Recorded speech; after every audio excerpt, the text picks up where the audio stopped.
Welcome to Samba Samba. Enjoy the video. You start by confirming the Yale model and obtaining matching parts. This matters because internals differ. Remove the battery cover and take out the batteries so the unit is dead and safe to work on. Next, use a small Phillips to remove the visible screws holding the trim.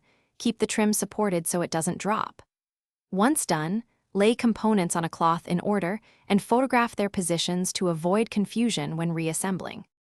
You now separate the exterior and interior modules and follow the cable and spindle so you don't pinch wires. This prevents damage. Inspect the actuator, cam, and spindle for stripped teeth, broken plastic, or loose screws because those cause failure. If the actuator is damaged, swap it for the exact replacement.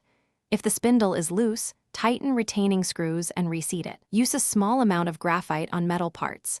Oil attracts grime, then test rotation manually to confirm smooth action. You finish by reassembling in reverse order, making sure the cable connector clicks and the spindle sits in the cam slot. Misalignment is the most common reassembly error. Reinstall batteries and run several lock-unlock cycles using both the keypad and a manual key to verify reliability. If the lock still fails, replace the actuator with a known good unit or check door and strike alignment. Binding can mimic electrical failure.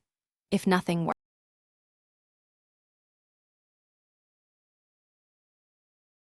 Thanks for watching.